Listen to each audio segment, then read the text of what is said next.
Welcome back to Dialogue at EPlus TV6. We're talking with Steve Holt Consulting, about social media. If you're just joining us, be sure to catch us on replay because we have built up to this point. So you were working with this company, and you said, here's how you can do this. Here you can engage customers. And they say, well, we don't, that's lack of control, right? Absolutely. In fact, one or two people will do it, but we're not going to let just anybody willy-nilly out there right. on Facebook.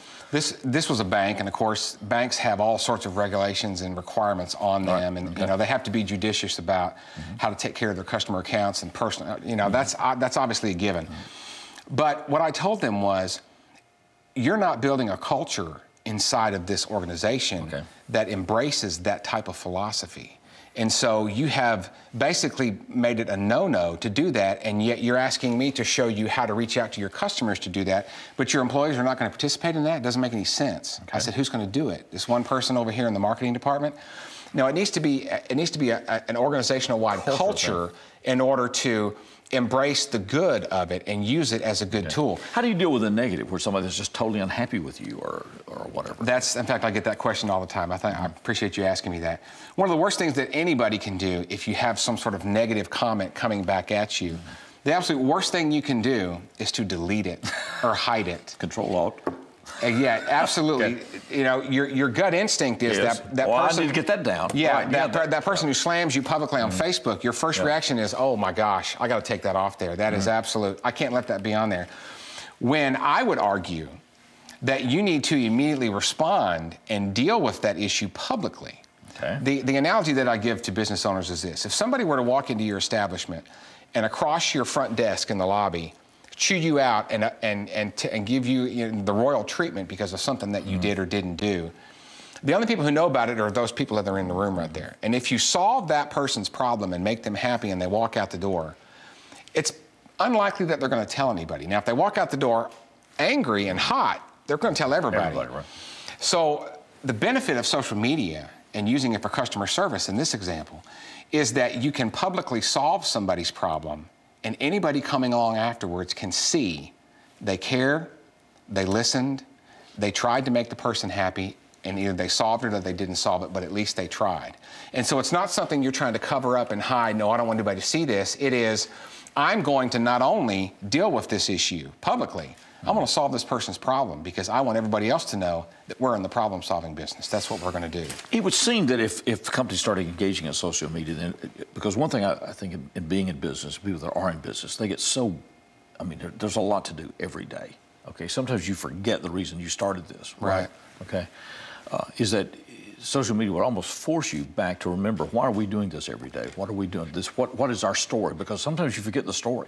Yeah. I'm so busy with payroll and customers and problems and whatever that, man, I forgot why I even started this confectionery shop or whatever. I had some mission in mind at some point. Does it help companies keep that in focus or expose it? Absolutely, absolutely. In fact, it even helps even more if you take it out of the marketing department. Okay.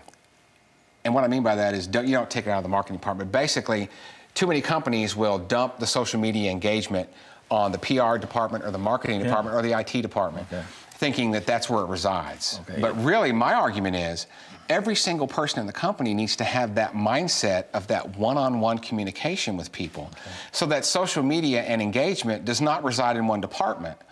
It resides in every single department. And so but I almost instinctively want to go through some kind of control process. Well, you can do that because a lot of these social media tools allow you to have different roles of people, of certain people can do certain things.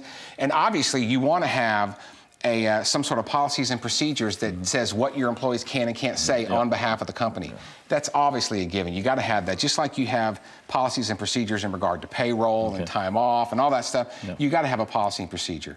But if you empower your employees to represent your company in social media and you've trained them properly as to how to do it and what not to do, it can be an unbelievably powerful tool. Where is this headed, Steve, do you think? Well, there's many schools of thought about this. Social media, as we've talked about previously, it empowers people. It gives us unbelievable power to connect to multitudes of people that we could never connect to before. But what I would tell you is this, and I love to tell this story because it's a powerful explanation of where I think this is going. About 60 or 70 years ago in this country, you could go downtown in your town and you could go to the butcher shop. And if the butcher saw you walking down the street, he would already be cutting up the meat that you wanted because he knew what meat you wanted. You could then walk down to the baker shop, and before you even stepped foot in the door, the baker knew what kind of bread you wanted. But he also knew who your mom was, where you went to church, how many kids you had and what their names were, what the score of your daughter's ball game was the other night, and how your wife is doing. And the reason that he knew all that is because he had a personal relationship with you. And that was how people sold. I mean, the milkman would leave just the right amount of milk on your front door because he knew how many people you had in the house, because he knew you. And it's not been until this point in history, right now, that we now have the tools to bring that scenario full circle. Because now we have the ability, everybody does, to make a true personal connection with every single one of your customers. You can get to know them on a personal basis. You can find out their likes and dislikes, and you can get instantaneous feedback from them on how you're doing. It's not until now, with this social media revolution, that we've had that. And so I often tell my customers, if you want to be successful, there's really only one way to do it. And that is, if you figure out how to be the baker and how to be the butcher and how to be the milkman, if you can figure out how to do that and make that personal connection with your customers, you're going to be successful. It's that easy. Okay. So a mass communication method, in a sense, becomes its most personal. Absolutely. It's you have the ability to reach millions of people, and yet what really matters is that one connection with the one customer.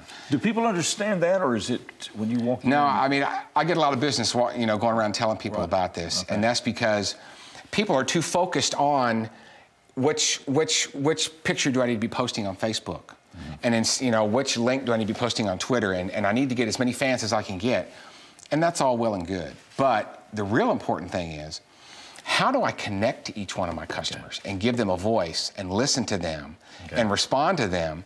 And once I make that personal connection with people, they may not buy anything from me now, but later on down the road when they want to buy something, who is it that's going to pop in their head? It's that organization and that company that has made a personal connection with me. So the thing is, as Steve has said, in social media, it's social.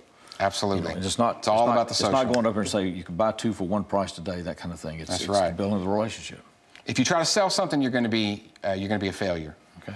Wow. If I have time to give you one last analogy, I talked to one of my customers in Martin, Tennessee, runs a workout facility. Okay.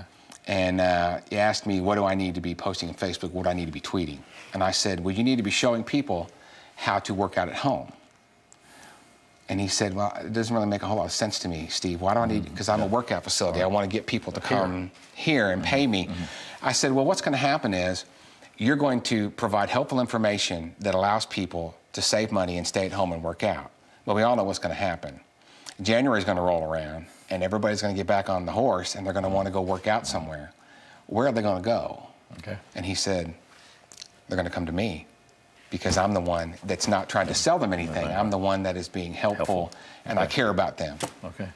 Steve, a real pleasure. Thank you for having me. Yeah, appreciate it. Interesting.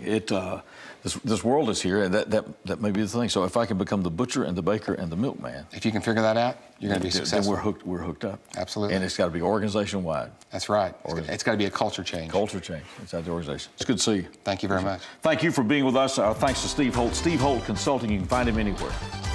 Right. SteveHolt.com. SteveHolt.com. Thanks for being with us, and stay with us at EPlus TV6. This is the place where the dialogue continues.